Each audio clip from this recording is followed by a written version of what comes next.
பிரபஞ்சமே இருளில் மூழ்கி கிடந்த ஒரு காலத்தில் தவம் செய்து பிரம்மாவிடம் ஒரு விசித்திரமான வரத்தை பெற்றான் அந்தகாசுரன். என் உடலில் இருந்து சிந்துப்படும் ஒவ்வொரு துளி ரத்தமும் ஒரு புதிய அந்தகாசுரனை உருவாக்க வேண்டும் என்பதுதான் அந்த வரம். இந்த வரம் அவனுக்குள்ளே ஒரு அசுர திமிரை கொடுத்தது. தேவலோகம் அவனது முதல் இலக்கானது. இந்திரன் முதலான தேவர்களை ஓட ஓட விரட்டினான்.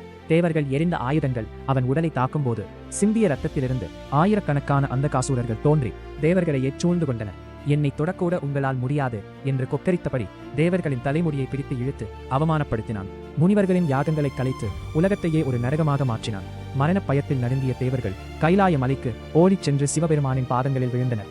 ஈசனே, அந்த அசுரனின் இரத்தத் துளிகளே எங்களுக்கு யமனாக மாறுகிறது, எங்களை காப்பாற்றுங்கள் என்று கதறினார். அமைதியின் வடிவான ஈசன் ருத்ரனாக மாறினார். தனது ஜடாமுடி அவள் கண்கள் நெருப்பை கக்க கையில் மின்னும் கூர்மையான சூலாயுதத்துடன் அந்தகாசுரனை நோக்கி பாய்ந்தார். அந்தகாசுரன் அஞ்சவில்லை. உன் சூலம் என் மார்பை துளைத்தால் நான் கோடிக்கணக்கானவனாக பெருகுவேன் என்று சிரித்தான்.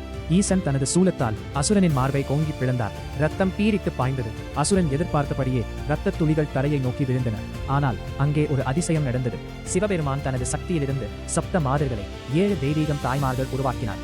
அவர்கள் அசுரனின் ரத்தம் ஒரு துளி கூட தரையில் படாதவாறு காற்றில் இருக்கும் போது அதை தங்கள் நாவால் பருகத் தொடங்கினர். ரத்தம் தரையில் விழாததால் புதிய அசுரர்கள் உருவாவது நின்றது. தனது பலம் குறைவதைக் கண்டு அந்தகாசுரன் நடுங்கினான். ஈசன் அவனை விடவில்லை. தனது சூலாயுதத்தின் முனையில் அந்தகாசுரனை அப்படியே குத்தி ஆகாயத்தில் தலைகீழாக தூக்கினார். அவனது உடலில் இருந்து கடைசி சொட்டு ரத்தம் தீரும் வரை அவனை அந்தரத்திலேயே தொங்கவிட்டார். கர்வம் அழிந்தது.